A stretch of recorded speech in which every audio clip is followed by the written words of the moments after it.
Welcome back to my YouTube channel. Cheers! At finally, makakapag-react na ako sa mga documentary na ginawa ni Casual Show. Actually, parang nakita ko sila sa Araneta, nung PPOP-CON. Kaso nahiya akong lumapit.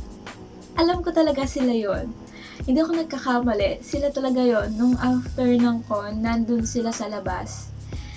Nagsama-sama halos ng mga reactors na nakikita ko sa YouTube. Nakita ko sila doon. Kasi nahiya talaga ako. Kahit magpa-picture lang, nahiya ako. Lumapit, hindi ko maintindihan ba't nahiya ako. So, for today's video, since madami nag-request sa inyo na panoorin ko yung SB19 Story Episode 1 Soundbreak, panonoorin natin ngayon yan. And baka later or tomorrow, re-reaction ko din, or magre-react din ako sa episode 2 ng The Zone. Let's go guys, panoorin na natin to. 2016.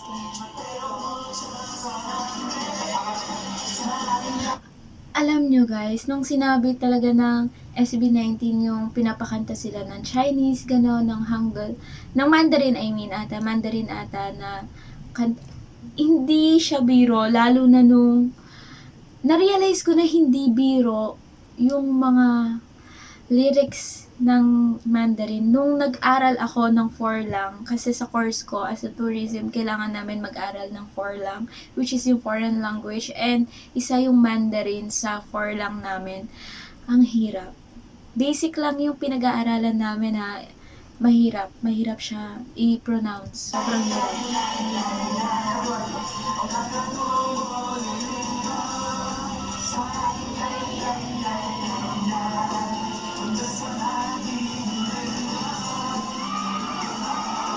Korean. This is called Triple, a group of talented performers and comedians from Korea you've probably never heard of. They were formed back in 1994 when the word K-pop hadn't even been invented. In 2002, one of the members made the biggest mistake of his life, which would change the entire course of P-pop history. Oh! Very intense to Okay. Do you remember this song?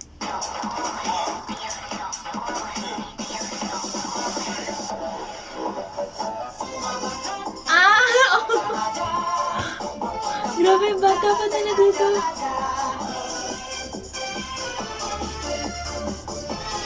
Oh my.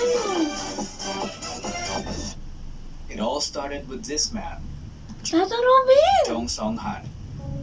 Song-Han. When he left the trio in 2000, Wow! Diba? Si Tata Robin pala yun! to become an entrepreneur, Cult Triple became Cult 2. Ngayon ko Most lang of their nalaman fans to. definitely thought that Song-han's decision was a huge mistake because the remaining members started racking up different awards in the entertainment industry. If he only stuck around, he would have gotten those awards too. But this man's decision was final. Yes. He used all of his savings to build an event organizing company called Show BT Entertainment. Nakikilapot ako. Yep, I'm talking about Tatang Robin. Tatang noticed how passionate Filipino fans were during the rise of K-pop, so he wanted to organize K-pop concerts and events that promote Korean and Filipino culture. To make that happen, he needed entertainers, a group of young people that would be part of the package of their service as an event organizer. We are talking... Ano ba yan? Talagang tumataas yung balahibo ko tapos yung buhok ko. Nararamdaman ko about people who talaga. can dance, singing, and even act as servants, like waiting tables and assisting guests. So he held an audition and hundreds of young talents applied. 30 of them passed as trainees. Mahirap yan. They were then guys. called Nara, which in Korean means country, Yes, and is Nara. the national tree of the Philippines. They went to multiple events together, including the fan meeting event of the K-pop group called Off-Road.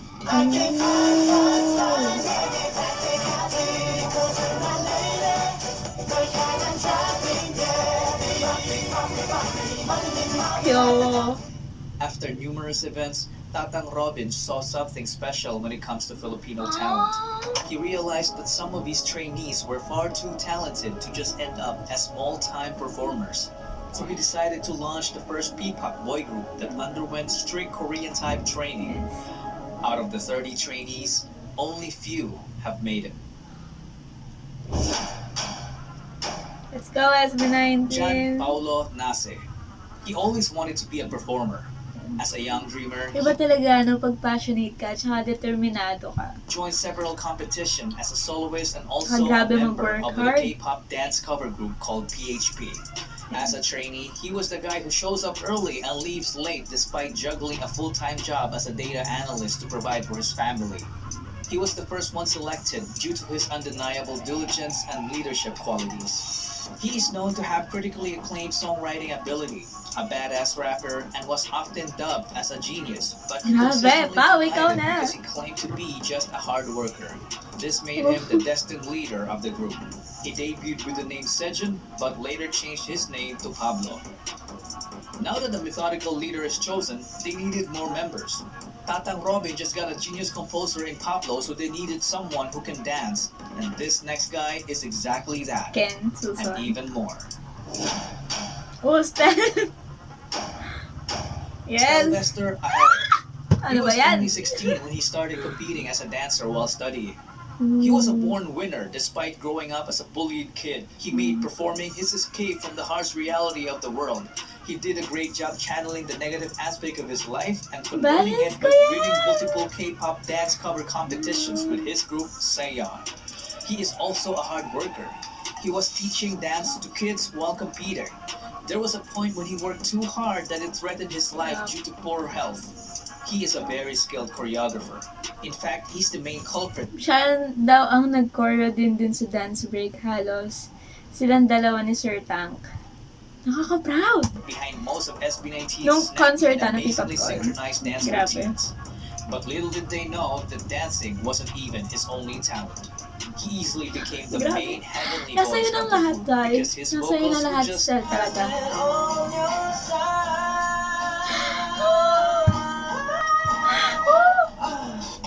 out of this world. He debuted as Stell, the main vocalist, the lead dancer, and choreographer of the group. Josh! Josh Cullen Santos became homeless at the age of 16 and it was his decision. He's had the worst childhood among the other members. From growing up in a toxic environment to being physically abused as a kid by their nanny. At an early age, he witnessed what it feels like to be a member of a middle-class family that went rock bottom in just a matter of months. He experienced getting evicted from apartments to smaller rooms.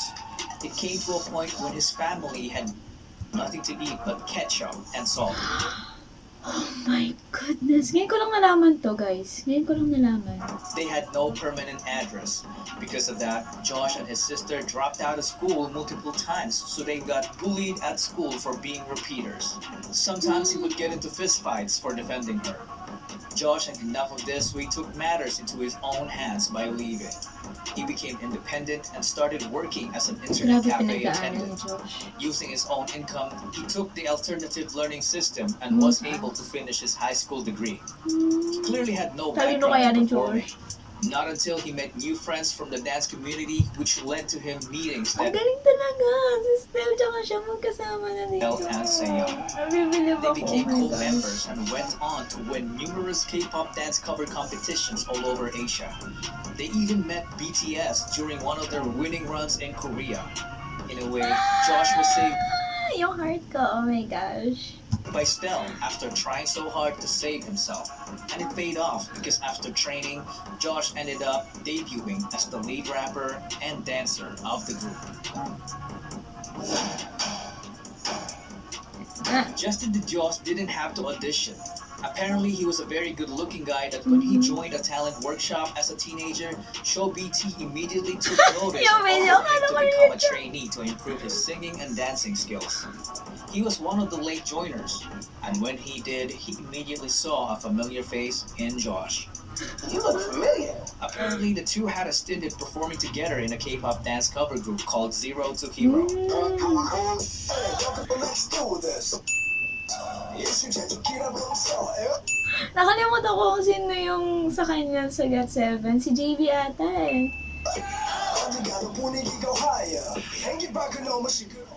So Justin as well wasn't new in the world of performing. He auditioned to be a part of the televised Pinoy boy band yeah. superstar show, but he didn't even make it to the live auditions. Perhaps it was fate. He didn't have great singing skills at the time. It was only when he became a trainee that he improved astoundingly in the vocal Tingnan niyo siya ngayon. Grabe. department. He went on to finish his college degree in multimedia arts while training, which earned him a skill in filmmaking. He then got selected to debut as while training, which earned him a skill in filmmaking.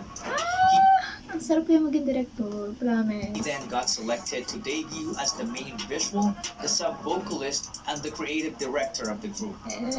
He was the would-be director behind the record-breaking P-pop music video, What, and more. But that's a story for another video. At this point, SB19 seemed to have completed the group. 4 members in a P-pop group, a nice even number. 2 rappers and 2 vocalists. They were perfectly balanced, but they felt like something was missing. Perhaps someone was missing. Ken! Someone who could take Ito this na. already great group of guys and push them to achieve the next level, the Grabe. extraordinary level.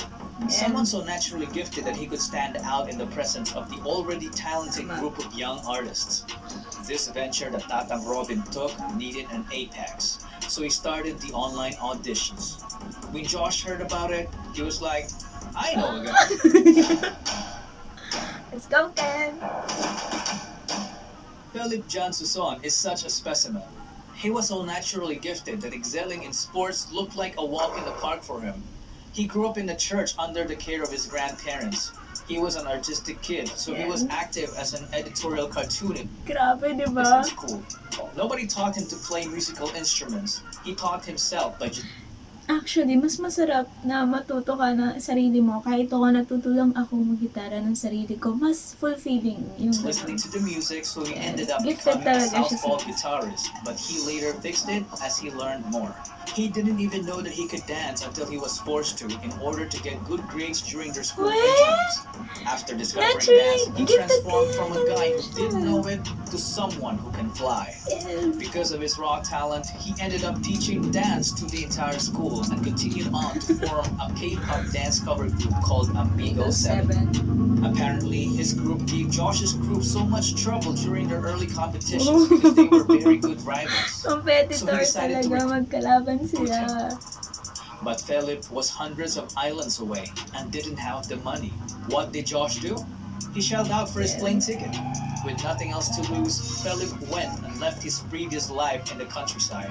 He then trained with the boys and officially debuted with them as Ken, the main dancer, the bass vocalist, and the lead rapper of the group. One thing to note is that they were an unlikely bunch because they wouldn't have met each other if Tatang Robin stayed with his already successful group in Korea. Tama. Justin failed his first audition, so he didn't even bother to audition again because he thought he wasn't ready. And Josh wouldn't have attempted to recruit Ken if SB19's training program didn't even exist. And that, ladies and gentlemen, is the butterfly effect. Grabe. When a small and seemingly insignificant occurrence has a rippling effect through time, Actually, yung dalawa na kasama ni Tatang Robin, familiar sila sa akin. leading to a consequential event sometime long after the initial event, or as Google would put it, a phenomenon whereby a minute localized change in a complex system can have a large effects elsewhere. Tatang Robin's so-called mistake back in 2002 led to forming the future P-pop Kings. In 2018, SB19 was formed. The name of the group was carefully picked. The number 19 is the sum of Korea and the Philippines area code digits 82 and 63. So 8 plus 2 plus 6 plus 3 is 19. SB doesn't only mean SB19. It is all about the ultimate goal for Pinoy sound to break into the music industry, which is fearlessly represented by this praise. Soundbreak. Nakikirapat ako. Grabe! Oh my gosh! Congrats po sa team at sa kanila Kuya Casual Joke. Kasi grabe! Ang linis na gumawa ng documentary, ng story. Ang galing ng editing and all. Like, pati yung details, especially yung details of course, yung details yung pinaka-importante dyan. Ang galing, umpisa pa lang hanggang matapos kinilabutan talaga ako. So, ayun, that is it for today's video. Please don't forget to like, subscribe on my YouTube channel, and click the notification bell down below. And also guys, on my next one. 오른쪽엔 비가 오는